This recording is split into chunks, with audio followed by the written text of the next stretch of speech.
Well, good afternoon again, participants. This is our final panel of the afternoon.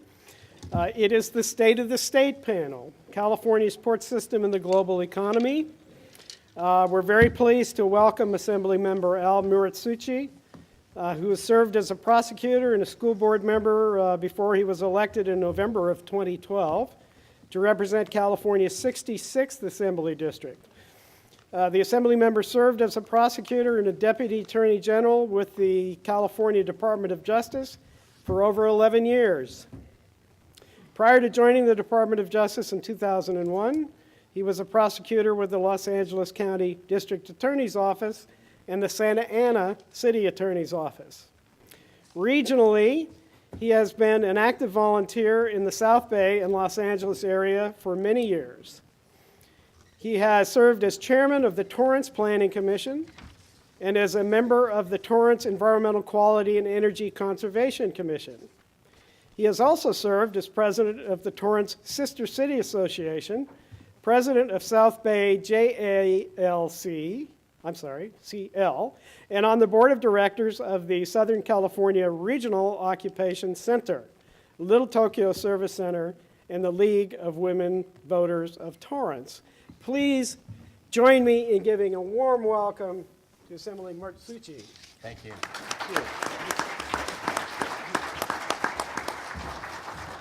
Thank you very much. I was just realizing that this is my bio for my campaign, and so I need to update my bio for introductions up here in Sacramento. But thank you for allowing me to join you here today. Again, my name is Al Muratsuchi, just call me Al, and I have the privilege of representing the South Bay area of Los Angeles, just north of the ports of LA and Long Beach. I also have the privilege of representing many of the international companies like Toyota and Honda that are headquartered in Torrance, the center of my district. And for me personally, I also have a strong interest in a lot of the maritime and trade issues because I was born and raised on U.S. military bases all over the world, but mostly in Okinawa in Japan. And so I've always had a keen interest in especially the U.S. trade with Asia. And I understand that those are big issues for all of you gathered here today. So I understand this is the last seminar before all of you go home, and so people are probably loading up on the coffee and maybe getting ready for your flights back home. But we have a very distinguished panel here today to talk about the issues and challenges facing all of you with the state of the state, an overview, and California's port system in the global economy. So we're actually going to have three panelists, with the third scheduled to join us in a few minutes. But our first panelist is Mike Jacob, the Vice President of the Pacific Merchant Shipping Association. Mike is Vice President and General Counsel with this independent nonprofit Maritime Trade Association with offices in Long Beach, San Francisco, and Seattle, representing the U.S. West Coast interests of owners and operators of U.S. and foreign flagged ocean carriers, marine terminal operators, cruise lines, and steamship agents. Since 2005, Mike has been responsible for managing public affairs, policymaking, and government affairs in California and coastal legal affairs for PMSA. His background, I won't go into detail. Do all of you have his bio, his written bio in your packets? Okay. So he obviously has extensive experience both in the private sector as well as in policymaking and government over the past 20 years. He holds a BA in economics from Berkeley, Go Bears, earned his JD from UC Hastings, and is a member of the Maritime Law Association of the United States. Mike. Great.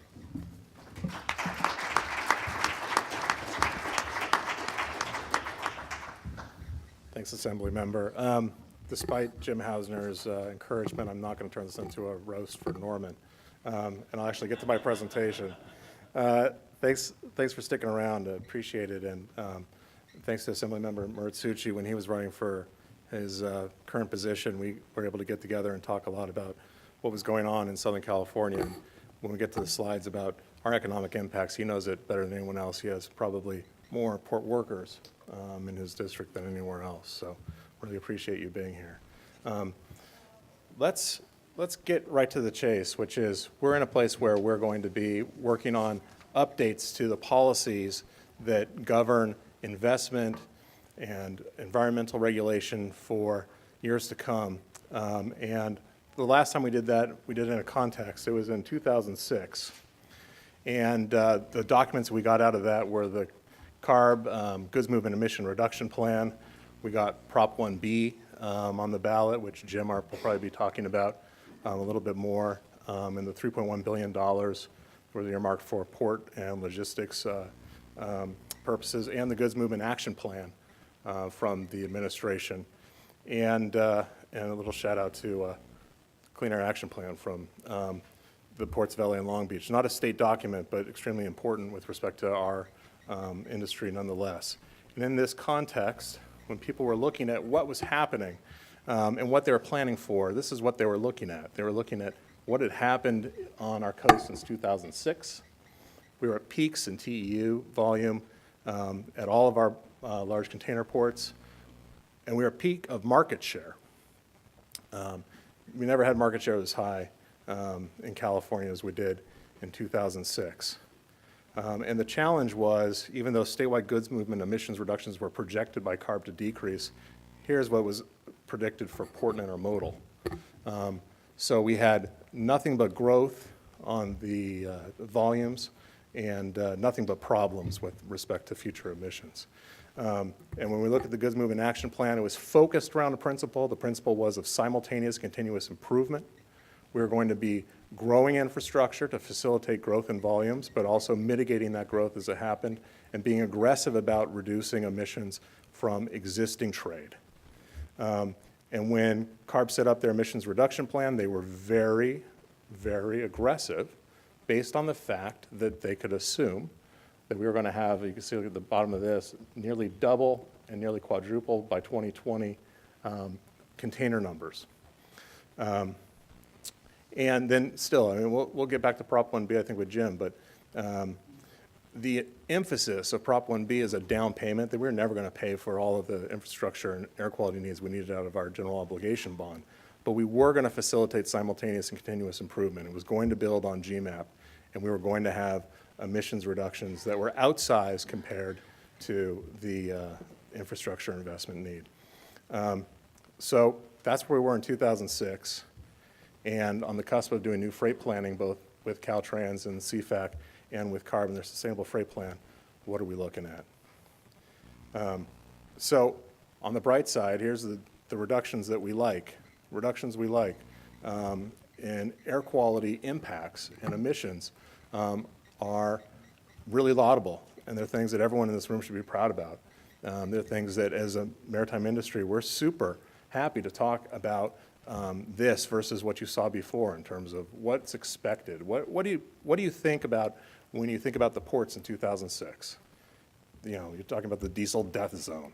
You're talking about all kinds of doom and gloom from so much cargo that how are we ever going to get a handle on the emissions? That is not our story now because it isn't reality.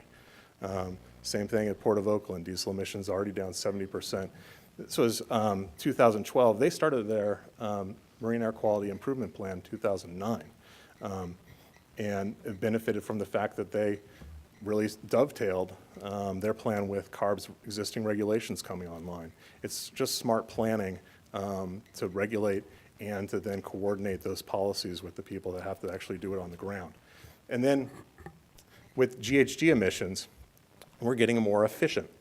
So the black line here, this is for San Pedro Bay, so it's LA and Long Beach. And shout out to my colleague T.L. Garrett, who actually knows what this graph means. But the black line is total CO2 and CO2 equivalents going down every year since 2006. And then the blue line is containers moved, TEUs per CO2. That's a measure of efficiency. So we're becoming more efficient with respect to greenhouse gas emissions. And that's the good news. Here's the things going down we don't like. In 2007, a lot of you have seen this slide before, there were only 2 ports in the world after our peak that weren't growing.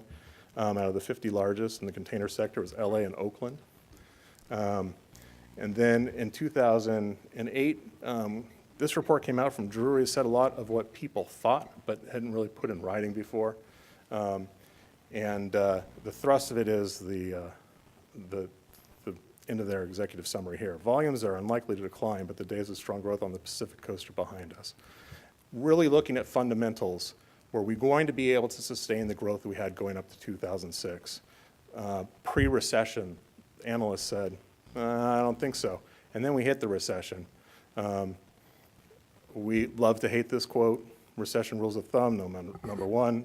However grim things get in your industry, they're worse in container shipping.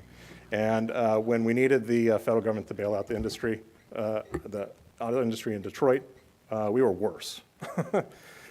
So what ended up happening in 2009 is ocean carriers worldwide lost about $15.5 billion. And that year alone, that averaged out to $1,500 per TEU of our fleet capacity. And then, thanks, Bill, let me steal this from your website. The overall impacts, just to keep this going, in addition to the $15 billion we lost in 2009, losses of $10 billion in 2011 and $6 billion in 2012, those are not sustainable unless you have really big growth. And we haven't had that type of growth. So our average losses over the past 5 years have been about $16 per TEU. By the way, trade associations don't like that either. So here's where we've been on containers. And this number is going down to. The LA peak was in 2006. You can see it about 8.5 million. Long Beach at 7.2 in 2007. And Oakland had basically the same peak in 06 and 07, but it was a little bit higher in 06 at almost 2.4. It'd be one thing if only our container numbers were going down, but that's not the case. Our market share decreased too. So when you see that change in market share from 41% at our peak to 38% of total US containers, that's what's telling us that we're slipping. It isn't just the TEU numbers. That can change. If you look at these numbers, that big dip in 2009, we all know what that is. That's the recession. But we didn't recover to the same rate and place that we were before the recession, which is what you would want and what you'd expect if you were maintaining market share. But we're not. And then this top line, this is just since 2006. I added that in. That's just our percentage of total West Coast containers. So this previous one was just, this was the US and North America. But just on the West Coast, we're losing. And I can assure you, we're not losing to Seattle and Tacoma. We're losing to Vancouver, BC, and Manzanillo. Manzanillo didn't even have over 2 million TEUs until this year. And this chart is just every North American container port over 2 million TEUs. The Mexican economy, annualized over those 7 years, did not grow by 60%. So, I think for us, what are we looking at? We're looking at some bigger trends here. We're looking at trends that really need to be addressed under new policies that take what we learned from 2006, what we did right, what we did wrong, and then make those changes so we're looking at something that's sustainable. And right now,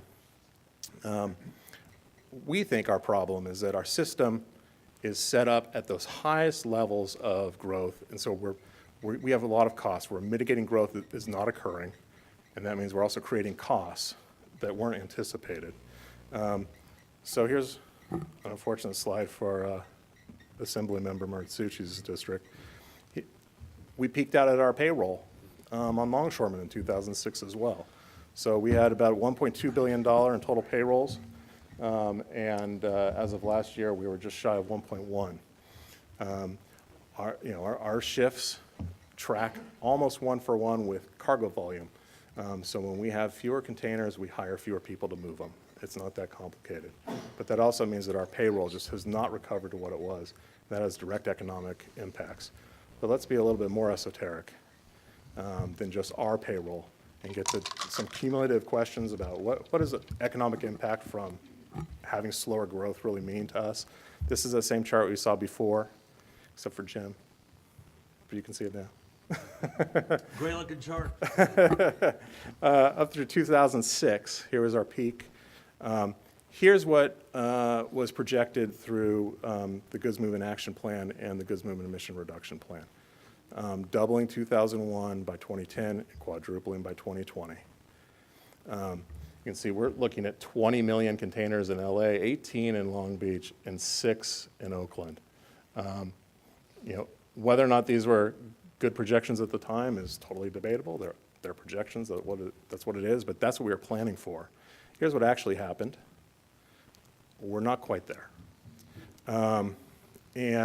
But as we said, we're still financing our mitigation on the upper lines. And we're still talking about infrastructure in the same context of the 2006 Goods Movement Action Plan, which anticipated the same level of growth. Here's what this means in terms of the difference. The difference for the Port of LA is 5 million TEUs. We're 40% below where we projected. Same thing for Long Beach, 40% below, another 5 million TEUs. Oakland's 40% below at 1.5 million TEUs. And if we're looking at what does this mean with respect to economic impacts, we'll take the last couple of reports that the ports put together. So in 2007, when the Port of LA estimated that they created about 1 million jobs out of their total number of containers, they broke it down. They broke it down to about $240 per container in state and local tax revenue. They broke it down to about $2,000, $2,100 in personal income, and just about a quarter of a job per container moving through.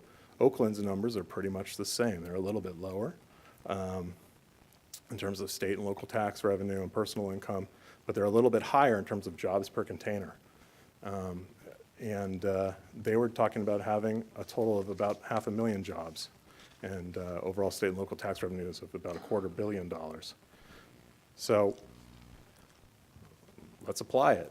Let's look where we are. What have we left on the table? What is someone else taking from us in terms of economic value, or we're not creating anywhere in terms of economic value? We know from the market share that someone else is getting these benefits, maybe not all of them, but some of them. And if you're just doing a straight across the board, there's always two T's in a container. That's not always the case, but let's just do it. It just makes the math really easy.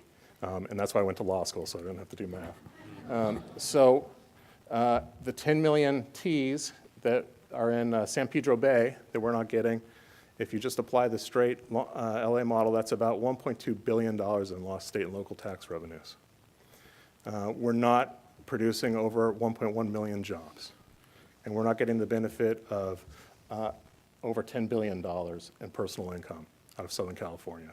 The Oakland numbers are not as big, but they're still really significant. 275,000 jobs not created out of Oakland. It's just phenomenal. So what's the context for this? I mean, these are really big numbers. If you took 10 million TEUs, what does it look like? It's 1.5 times the total volume of Long Beach. We're letting a third of our potential containers not flow if you're actually using the projections that we thought we were working off of when we were setting policy in 2006. That 10 million TEUs would be the largest port in the United States because it's bigger than LA and it's bigger than Long Beach. Or if you took the 1.5 million TEUs in Oakland, that'd be like adding the entire port of Seattle. They are not insignificant numbers. And so what does that mean for you as a port or as a planner or as a state policymaker or as an industry member? It means we're not able to get into the virtuous cycle of growth. We don't create our own destiny when we're fighting for cargo volumes. And what we do is we create higher costs for ourselves on a marginal basis and on an average basis because we aren't spreading our costs across a greater number of containers. And we're just doing this right off the policy documents. That ignores the fact that we already have higher costs in terms of a lot of our structure with respect to labor and rail and port leases and our tariffs and our pilotage and warehousing and distribution fees. That's just how things work in California. They're business metrics that we all know, and we all accept. But in 2006, we had these same conditions generally, and we were still growing market share. We were still growing volumes. But now what we have is bad math. We are increasing costs, reducing volumes, and on a per unit basis, that's just not a way to grow cargo. And guess what? Our competitors know it. Here's an ad that we love to circulate from our friends at the Port of Seattle, advertising. They don't have fees like ports of LA and Long Beach and Oakland do. Why don't you bring your cargo here? Here's a completely inaccurate chart from Gateway Canada that would have you believe that there's $150 per TEU charged on each container. That's not true. You can't have all these things added on at the same time. But that's the marketing, and all those fees existed at one point in time. And then here's something that is pretty perplexing to me. I got this in the mail at our office the other day. It's an ad for the Port of Virginia. Take advantage of Virginia's low-cost and business-friendly environment, some of the East Coast, lowest sales tax rates, lowest workers' comp insurance costs, lowest state corporate income tax rates. You say it. You know what it's for? It's for a complex near Suffolk that is put together by Centerpoint. Centerpoint is a company that was taken private by CalPERS in 2006. And if you ask CalPERS where they're going to make money with Centerpoint, it's in ports in Virginia and Savannah. It's not here. So where's the highest and best use of our retirement dollar? It's not in California anymore. And it's something that needs to change.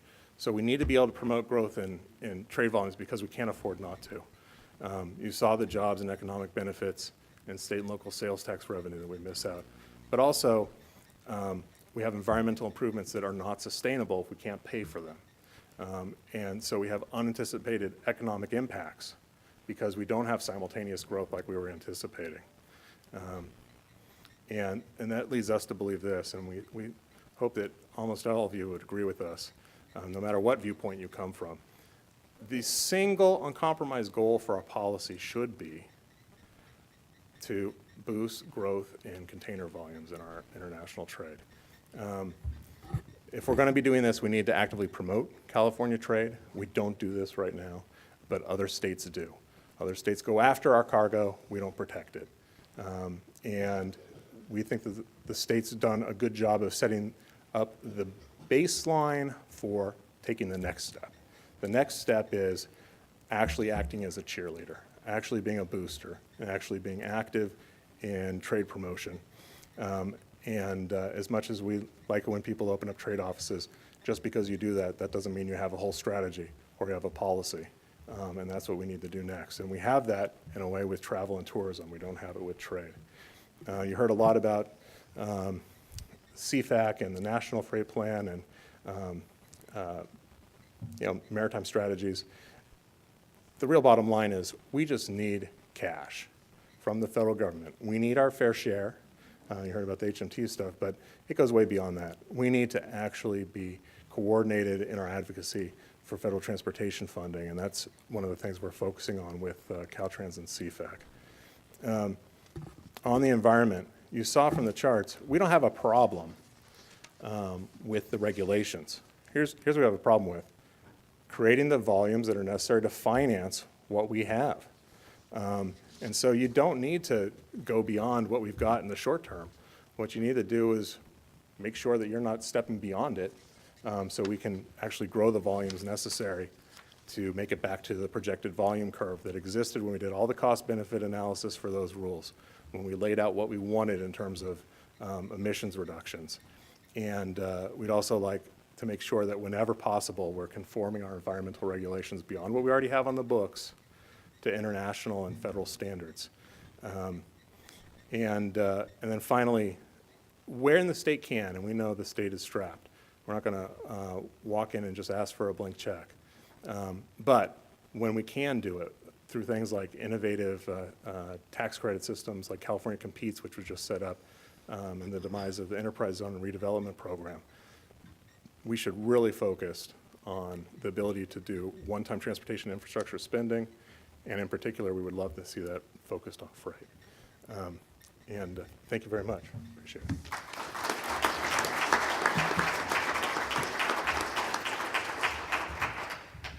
Thank you, Mike. Our next speaker or panelist is Chris Lytle. Chris Lytle is the Executive Director of the Port of Oakland. He has assumed this position in July of 2013. Prior to assuming the executive directorship of the Port of Oakland, he served as the executive director of the Port of Long Beach. Before joining the Port of Long Beach, he had served as vice president of West Coast operations for shipping line CMA CGM.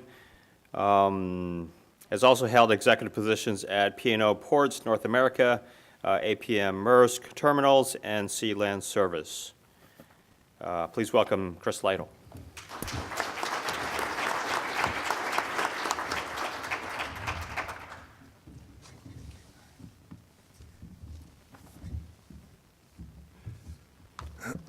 Good, thank you, Assemblymember. It's great to be here this afternoon. I know everybody is kind of quietly glancing at your watches, so I'm not going to make my part particularly lengthy, but there are a couple of messages I want to leave you with this afternoon, and maybe hopefully we'll get into some active discussions talking about some of the issues when we have a chance for some Q&A. What I want to speak to you about today is two things in general. Number one, talk a little bit about the Port of Oakland, but just to generally give you some context and a little bit of an overview, and then talk about some of those issues that really face all of the California ports, which are the trends, the challenges, and the opportunities that lie ahead in the next few years. First, a little bit about Oakland. Oakland, compared with the ports in Southern California, is relatively smaller, as you could see by the numbers up there. In terms of operating revenue, we only do about 70% of Long Beach, for example, under operating revenue. Our revenue is split up a little bit differently, though. We have approximately $300 million in operating revenue, which is roughly half in our aviation operations, because we are responsible for the Oakland Airport, and the other half for our maritime piece, and a small piece for our commercial real estate business.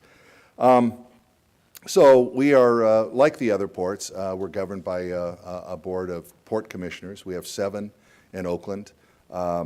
We have one of our commissioners right here, Commissioner Hamlin. And we have, I think, a very good organization, an organization that's poised to move forward and not allow some of the things that you heard from Mike for some of that cargo disappearing. We're really focused on making sure that we keep the cargo we have and we gain new cargo. Let's talk about, these are simply my predictions and my estimates.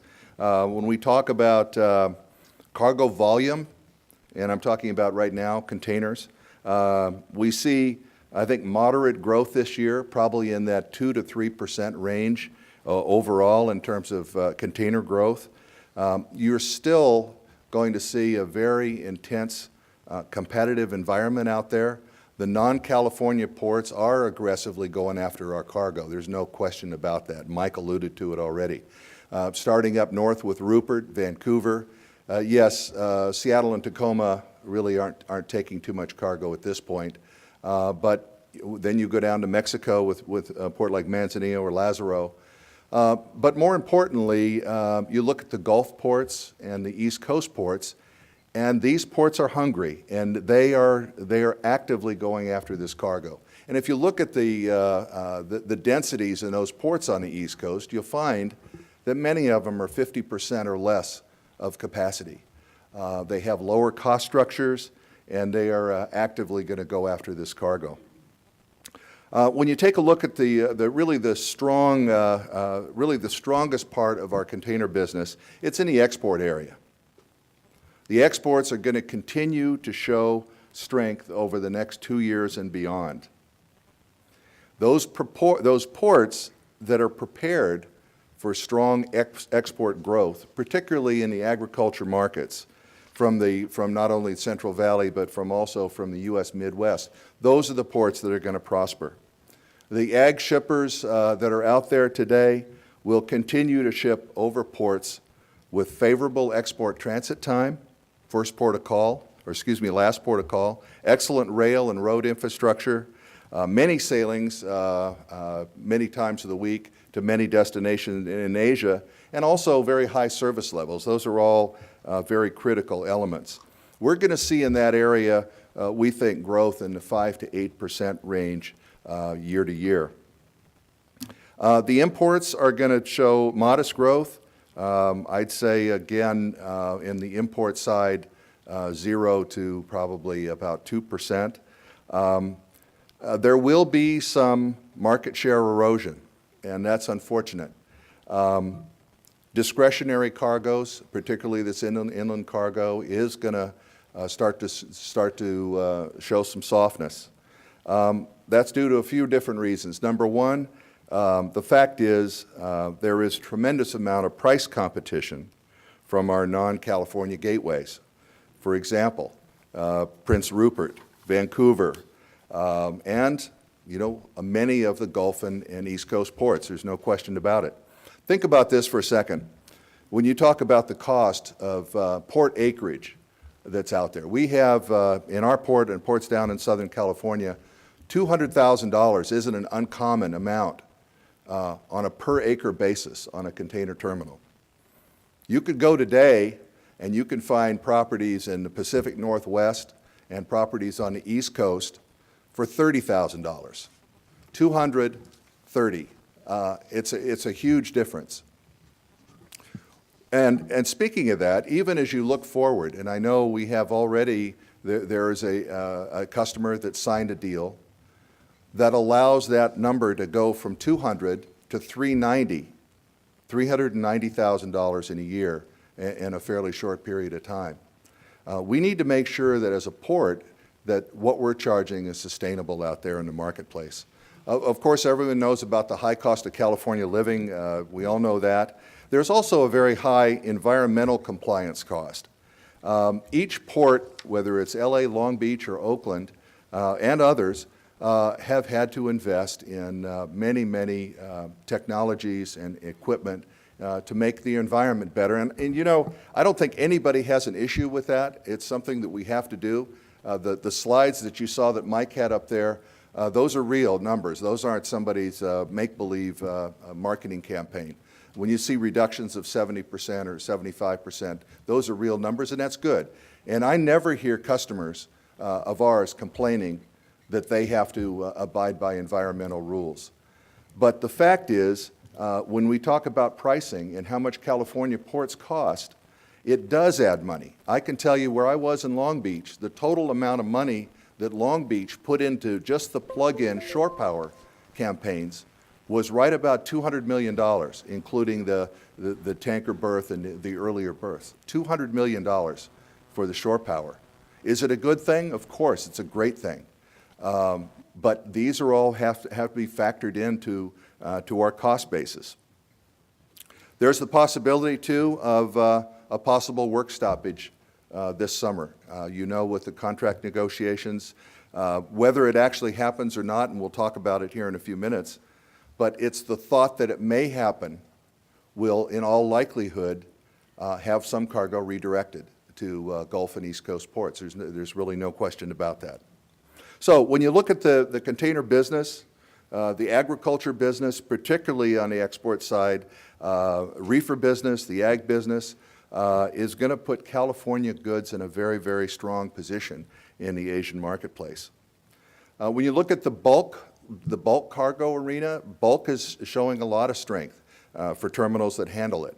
In the case of Oakland, Oakland doesn't handle bulk currently, but I know that in LA and Long Beach, for example, they do, and the bulk cargo is doing very well, and the prognosis is very good as well. Let's talk about the terminal operators for a second. How are they doing?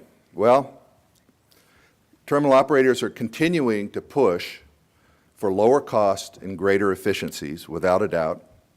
Some of the operators, many of the operators in California face a very severe overcapacity. Many terminal operators in California are losing money. And what they face is the cost, as they look forward, of making their terminals more efficient are so high that it's one of those things they know they have to do it, but they can't afford to do it. The shipping lines. The shipping lines continue the trend of overcapacity, which you know has been the case over the last several years, particularly since the recession. The good news is the fleets are set to grow this year at the slowest rate in a decade. The bad news is the lines are still ordering more ships and space than the forecast warrants. So still, when you look at the capacity out there, we're still out there creating more capacity that certainly is not going to be used, puts tremendous amount of downward pressure on the rates, and with the downward pressure on the rates, puts the pressure also on the terminal operators and on the ports themselves. Drury projects a capacity of over 10,000 TEU vessels to grow this year at 31%, and next year to grow at 30%. That's vessels over 10,000 TEU capacity. So you can see what's happening. In terms of the California ports, actually this is some good news, because what it means is you're going to have more and more of the 10,000 TEU plus vessels are going to be calling the ports of California. So, and I think that's going to work to the advantage of LA, Long Beach, and Oakland, all of which have 50-foot water depth in many of their berths. On the trucking side, truckers are in a very bad place right now, and they know it. They're being squeezed by the cargo owners on one side, by terminal operators on the other side, and faced with many issues as they try to gain more efficient gate operations through the terminal operators. They try to retain their drivers, which is becoming a huge challenge. More and more, as the shipping lines themselves start to ramp their businesses down, try to make their businesses more cost effective, what they've done is they've cut a lot of the old so-called premium services out. So what you used to have some of the what's called pre-mounts. Used to have these are boxes that are all set up. The trucker only has to drive in, hook up, pull them out. 15 minutes. There you go. Now, when you look at almost every operation out there, they're transtainer type operations, which means the driver has to go find a chassis, then get back there, get it aligned by the transtainers, wait till the time comes up for them to get their box, and make their way out of the yard. And generally, that takes about an hour and a half. But of course, as we know, there's been other issues with the terminals that have extended that wait time out there. But from a trucking perspective, that's one of the most serious problems that they have. The truckers can't get enough turns, so they can't get out. There's a tremendous problem now with driver retention and recruitment. Any of you that are in here representing trucking companies knows that you can't find drivers. So think about what happens now when you don't have enough drivers. Maybe you normally would run 100 and now you have 60. Now your customers come to you and say, okay, I need you to go get that cargo out of that terminal. Tomorrow's the last free day. And now the trucker looks around, he's short drivers, maybe short 30 or 40 drivers. What's he going to do, and how is he going to get that cargo out of the terminal, especially with slower turn times? The answer is he's not. So what happens? Now there's a big demurrage bill that's due, and the demurrage can run literally $100 and up. So these are the kind of issues that face the trucking companies right now. So it's a cycle between the trucking companies, the terminal operators, and the lines, frankly. Nobody wants to pay, and unfortunately, it's going to take some new thinking and some collective ideas of all the parties to really come up with some solutions that will make a difference.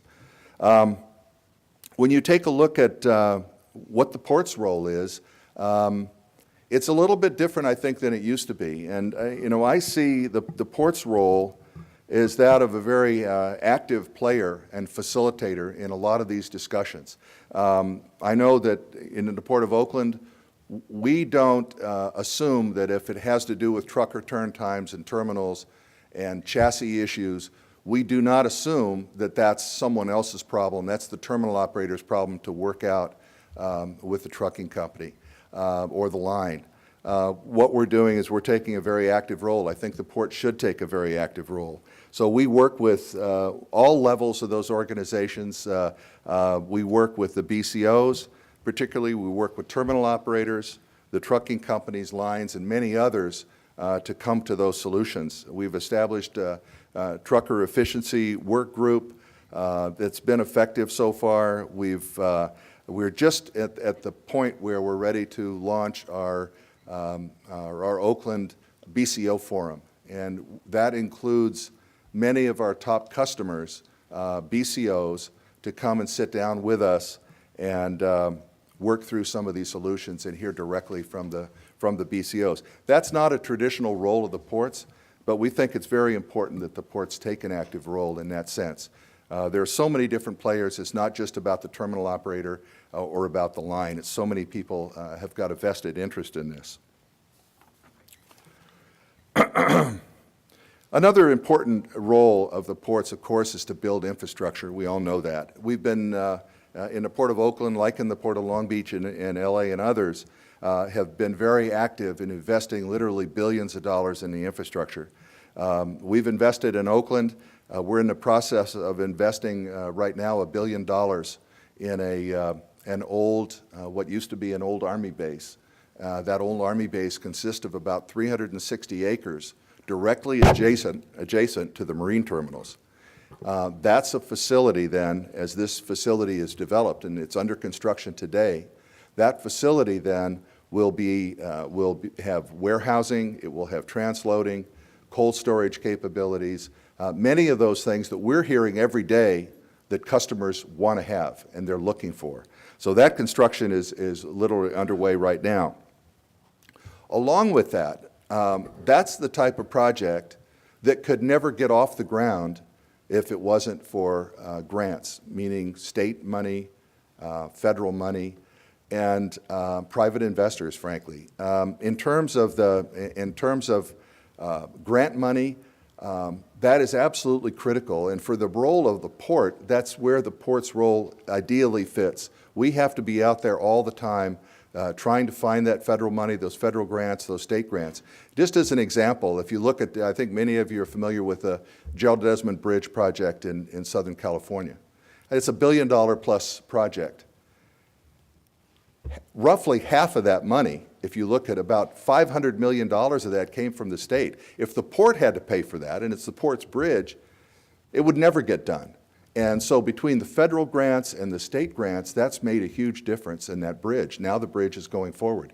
If you look at our Army base project, the cost of that first phase is about $500 million. $240 million of the $500 million came from state through transportation grants. So this is critical to allow these things to move forward, and we as ports have to be the ones that push that and drive that all the time. And the other thing is we need to bring in the private partners. Very rarely now, with the state of the economy, are you going to find ports with so much money that they're able to just say, hey, don't worry about it, we'll build it, and we'll be responsible for it. Many of them, like we did with the Army base project, is bring in private investors. So you have private investors literally putting in $100, $200, $300 million into these projects. And that's ultimately what you need to do. And the result for the port is tremendous amount of cargo over the docks. It creates jobs. It creates the economic engine that we're all looking for. So that's what we're trying to do. The last item I wanted to talk to you about just briefly was the upcoming PMA ILWU negotiation. And of course, if you talk to anybody from the PMA or you talk to anybody from the ILWU, nobody will say anything to you. So I can actually say something because you know, I have an opinion on this. I think, well, first of all, as I said earlier, I think number one, I think there will be shippers without a doubt that reroute cargo. That's going to happen. Any shipper worth of salt has looked at contingency plans. And I think many of them, at least they've said to me, many of them are looking at moving cargo through alternative routings as we get into the late spring and summertime. I think that could actually be certainly be a negative for us. And that's even, I think, even in spite of the fact that there may be positives that we hear coming out of the negotiations. But I mean, people are just people. In an abundance of caution, that's what they're going to do. But I think really what's going to happen in a negotiation, you've got two very seasoned pros there. Bob McElrath with the ILWU knows what he's doing. He's been around. Jim McKenna is very capable. And both of these two, as leaders of that group, understands the implications of a major work stoppage. And I'm not talking about a small where you have a few guys at a gate and something gets snarled up for a little bit. But I'm talking about a major coastwide stoppage. They all know the implications of that, and they're not going to let that happen. I mean, you can tell that to a shipper or to a cargo owner, and they'll say, okay, yeah, but we're still putting forward our contingency plans. But my take is that these guys know what they're doing, they're good at it, and they're not going to let this thing derail. I think that's why I'm not saying we're going to have that good news in April or March or any time in those time frames. But I do think that this thing will get worked out satisfactorily without a stoppage. I think that's to me that's going to happen. So I just wanted to give you a quick update, and with that, thank you very much. And Assembly Member, thank you.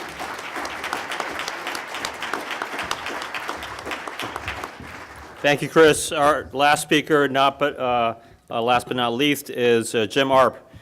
Jim Earp is the Executive Director of the California Alliance of Jobs. He has been with the Alliance since 1998. He has a long list of successful campaigns and a record of advocating for increased investment in California's transportation and water infrastructure, beginning with the 2002 campaign to pass Proposition 42. He chaired the Yes on 1A through 1E campaigns, which passed all 5 measures in November 2006. In 2007, he was appointed by Governor Schwarzenegger to serve on the California Transportation Commission. 2008, Jim chaired the Prop 1A high-speed rail bond campaign, and his background, prior to 1998, he was employed by the International Union of Operating Engineers, Local 3, where he served as Political and Public Affairs Director. Jim Earp.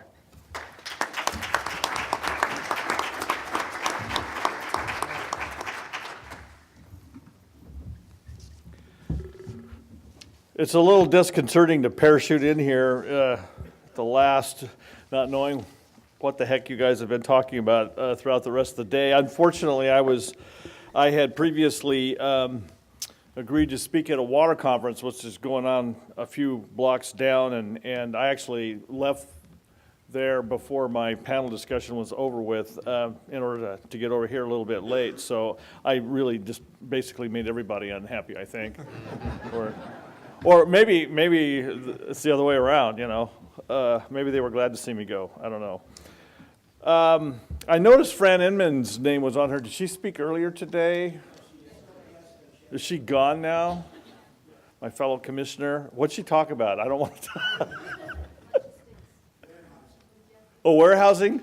Oh, good. She's good at that. I don't know a thing about warehousing, so maybe we won't overlap. I'm going to talk a little bit about investing in our infrastructure through legislative and ballot measure activities, things that we need to do to get additional money into the transportation infrastructure. Back in 2006, as was mentioned, I chaired the committee that basically ran the campaign for Propositions 1A through 1E. That was kind of an interesting story how that got put together. I won't go into all the details of that right now, but it was an interesting dynamic at the time politically because the governor had just come off of some a rather resounding defeat at the polls on a series of reform measures that he had tried to pass. And this was back in 2005. And we had, separately from that, been doing some polling on infrastructure and on bonding and trying to get more money into the system. And we had some very interesting results back then. Basically, what we were finding out is that Californians were fed up with the issues of congestion and the conditions of our transportation network. They wanted to do something about it. It really didn't matter how big the bond was. We could probably get it passed.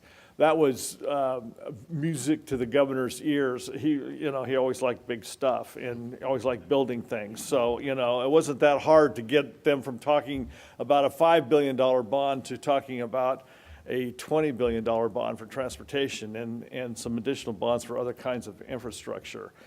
And so we were able to do that through a number of legislative activities, put it on the ballot, ran a successful campaign, and basically passed the largest series of bond measures in the history of not only this state, but any state ever. So it was a big deal. Well, here we are now, 7 years later, the California Transportation Commission, which I did not serve on at the time, I subsequently was appointed to the commission, which I was really excited about that opportunity because it sort of gave me a chance to participate on the flip side of all that. It was one thing to get it passed, it was another thing to make sure it got delivered in a manner that was consistent with what the voters were expecting. So that's really what we've been involved with in the last 7 years to deliver a lot of really important projects from a lot of different kinds of, that bond had a lot of different accounts and divided the money up into a lot of pieces to address different needs. But the thumbnail of it all was that we have basically delivered a $35 billion worth of infrastructure with about $12 billion worth of money. That's not too shabby. A lot of that other money is matching funds that came from federal sources, from local sources, some from the private sector, all attaching themselves to different pieces of the bond to make certain projects happen. And more importantly, we set up criteria with able help from our staff who did a fabulous job over these years of helping us to draft criteria that would really get to the root of setting proper priorities, trying to get the best projects forward, and then holding everybody accountable, making sure that they didn't just take the money and fiddle around with it, but that they got the project delivered. We are well along the way now. I mean, we're really on the home stretch of that $20 billion program. It's just interesting to me. Yesterday, the governor talked about getting some drought relief and tapping into some bond money from a previous water bond. And it was interesting to me that bond's been around for the same period of time, but they still have most of their money left. And I'm thinking, why?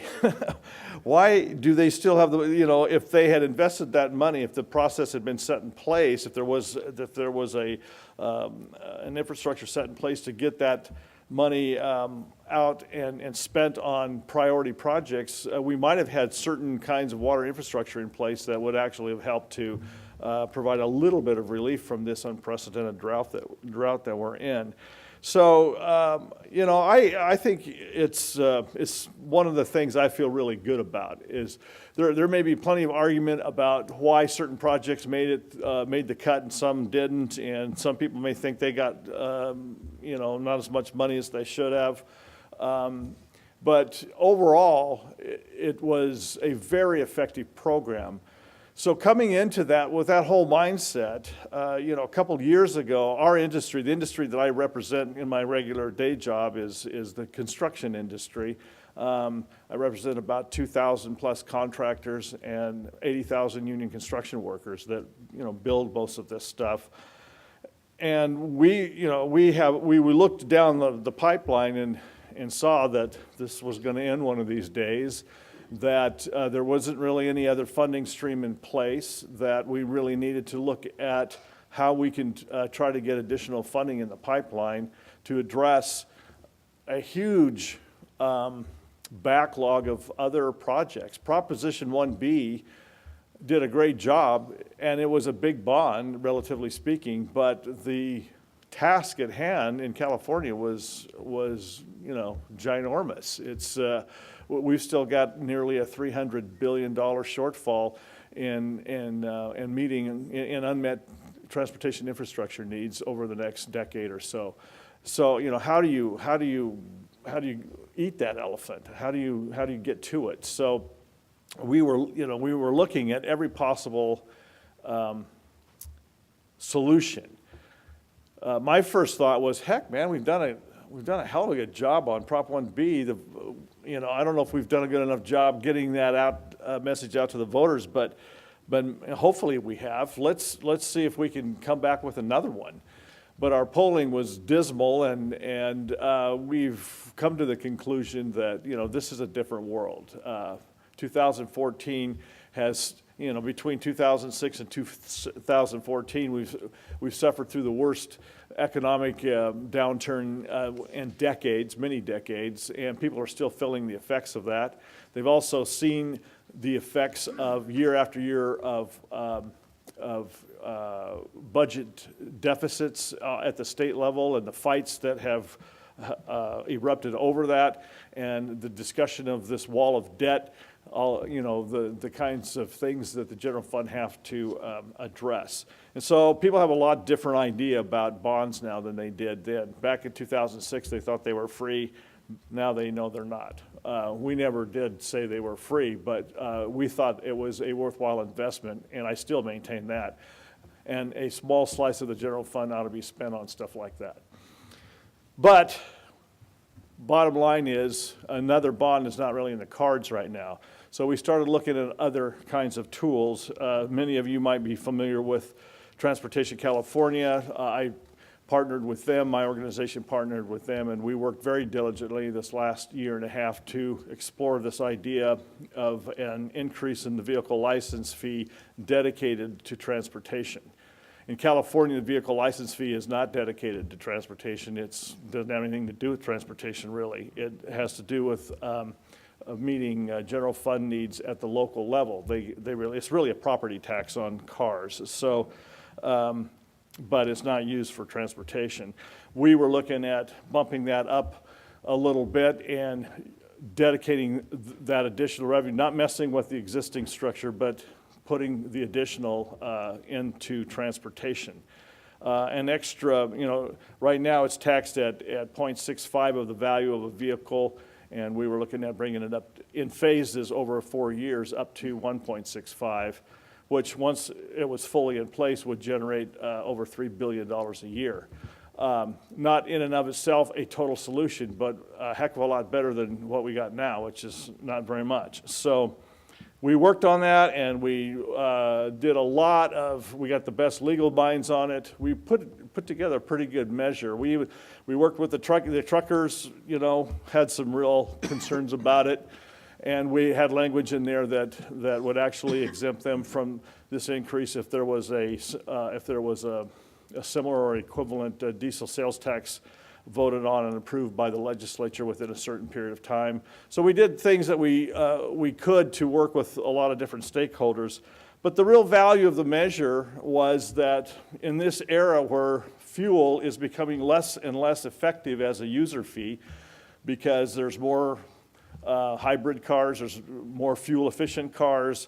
It's just not, it doesn't have the leverage it used to have. It's not getting, people, we're still getting as many or more miles on the road usage wise, but we're not generating the revenue from the gas tax to pay for the infrastructure. Well, with this program that we had put together, everybody would be paying their fair share regardless of what they drove. So we thought it was kind of that step between where we are now and where we probably ultimately need to be down the road, which is a true vehicle miles traveled kind of system. But that's for another day to discuss. Bottom line is that after a ton of work and a lot of money and time spent, we did some final polling on the official ballot label and finally came to the conclusion that the political climate right now is just not there.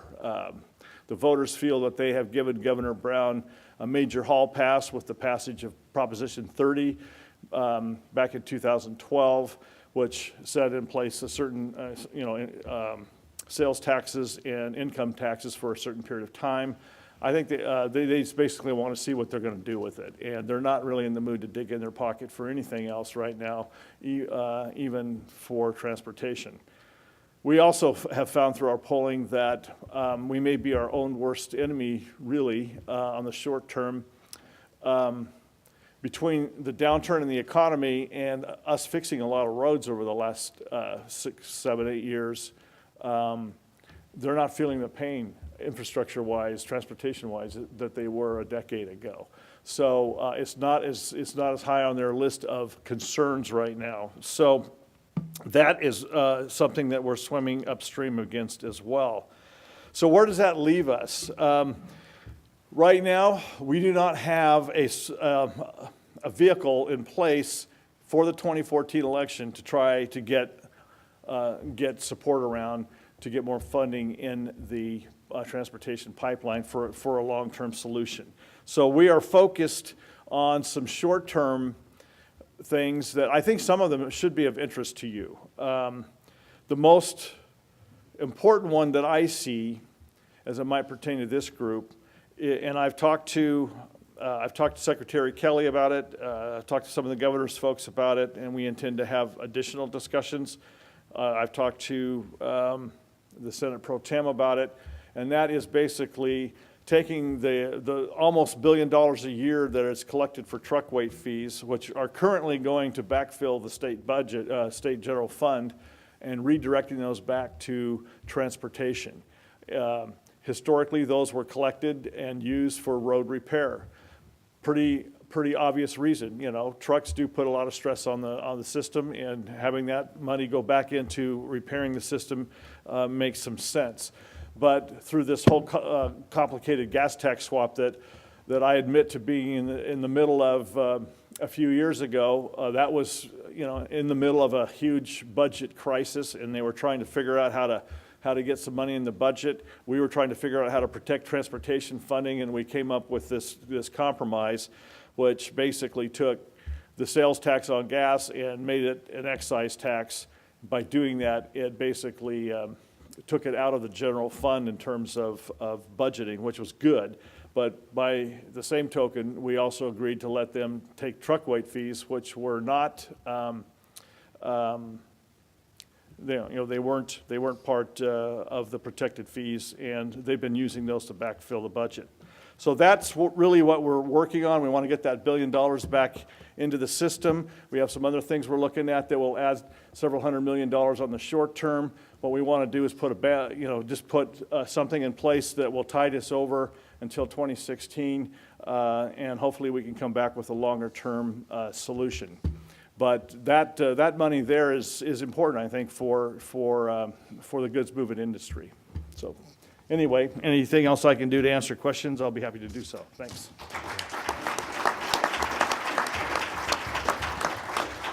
Thank you, Jim. We had originally scheduled this discussion for 1 hour to end at 4 p.m. I don't know if we have time for any questions from the audience.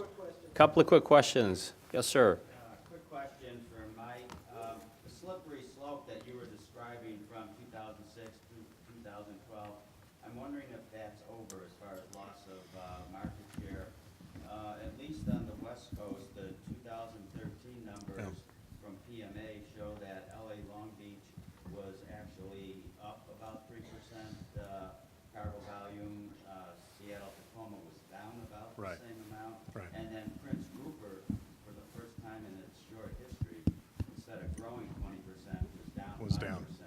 Yeah. How do you explain Yeah, I'm not going to attempt to, but I would like to say that looking forward, I think what we see in the short term is the ability to fight for cargo with the delay in the Panama Canal, and the issue with PMA and LW aside, we still have a lot of capacity, and so that's really our selling point. But in the long term, what we see is continued threat because of issues like I was putting up there with the center point issue. The secondary infrastructure is being developed. It's being developed by cargo owners and shippers to support development in ports other than ours. So you don't see a lot of additional investment in the Inland Empire, for example, because there's capacity. So in the short term, I think that's a good thing.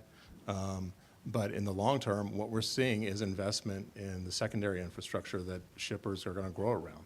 If you're building your own distribution center in Houston or in Savannah, you're going to grow into that distribution center. And so that's an issue for us. We don't know. We're not going to be able to sit here and say, what do we think the long-term impact of the canal is. I don't think anyone thinks it has a lot of short-term impact on container trades. But I will say this, and Chris, you could chime in on this too if you think that this is worth discussing.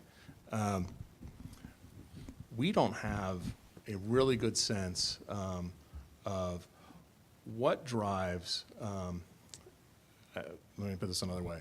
We don't have a good sense of where our next big push is going to be. We don't know what the next transloading trend is going to be. We don't know when you're looking at distribution, if there's something that's going to come out of the new e-commerce revolution or short-term distribution. We don't know if what you're really going to see is a change in the way freight is set up between local and interregional trade and international trade. So there's a lot of big global phenomenon that's going on with that. And one of those global phenomenon that might drive container volumes more than anything else we actually do is shifting from China to South Asia. You see a lot more focus on Suez Canal. That might happen regardless of what we do with our environmental policies. It might happen regardless of what our actual rates are or our labor issues. There just might be trends out there that are beyond our control. All right, we have perhaps one more question. Real quickly, Jim, you're talking about bonds. I'm going to talk about something that's related to transportation, water. The water bond has been off the ballot. Rendon and Wilkes bills are not comprehensive enough. We're talking 300,000 plus jobs in the Central Valley lost due to ag. 47% of what the Port of Oakland ships is ag exporting, and that's going to have an impact on jobs in Oakland and Long Beach. Where are you standing on the proposed water bond for 2016? Well, I'm going to give you a short answer to a very long question, a very complicated question. Bottom line is, I agree with your assessment of the bonds that are currently there. There's going to be some other bond bills put in place. I think the momentum is there this year to retool the bond that is on the ballot that I had a lot of involvement in, but is clearly a relic at this point and needs to be removed and replaced with a bond that really addresses the needs today. I think the governor is still circumspect about where he wants that. I know he's not real crazy about the bond that's on there. The question is, if the legislature delivers a retooled bond, will he sign it? I'm confident that I think that if it gets to that point, he'll be involved enough in it. The optimist in me says that we're going to get this done this year. We have to. I mean, you can't let a crisis like this go to waste. All right, unfortunately, we're out of time here. Mike Jacob, Chris Lytle, Jim Earp, thank you very much for this very stimulating discussion. Thank you. Thank you, sir. Appreciate it. Okay, guess what? We're at the end. A couple of quick things, and we would certainly be remiss, again, if we did not acknowledge and thank, for probably the 10th time, our sponsors, without which we would not be here doing what we've done over the last 2 days. Tying into that, this year I will share with you it was particularly difficult attracting sponsors. We're going to need your help with that. We're going to need your help with active sponsorship. We're going to need your help with inviting friends to come to next year's conference. Long and the short of it is that we do this not because we gain any sort of huge monetary benefit out of it. To the contrary, we're fortunate if we can manage to break this even every year. So I ask for your assistance moving forward. We're definitely looking to and have scheduled to put this on again next year. And we look forward to doing that again into the future, but we need your help to do that.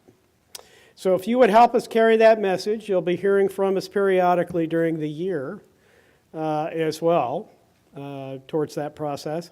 We would very much appreciate it because we do enjoy doing this. You know, it's a great venue. We have excellent networking opportunities. Frankly, I think that's one of the huge benefits of this conference is the side conversations and the discussions that take place, in addition to the great information that's shared in the various panels. But again, it's a collaborative effort. You've heard that word used many, many times. It's true in this case as well. So I'd also like to bring up my co-chair. Come up, Co. Go. David Hall. As you know, we shared the responsibilities for chairing this event this year. Not quite sure what the leadership is going to look like next year. I think I may very well be the chair. In the event that occurs, I did want to just kind of bring David up here and shake his hand. Thanks, and Co. thank him not only for the efforts this year, but for several previous iterations when he's been the chair and has done a lot of the heavy lifting on this. So join me with a round of applause. Thank you. And thank all of you. David, did you want to say anything? Just thank you. Thanks, Bruce. Thank you. We have to do our bow now. Yes. There you go. And thank all of you. Be safe going home. See you next year. Thank you, sir. Thank you. Appreciate it.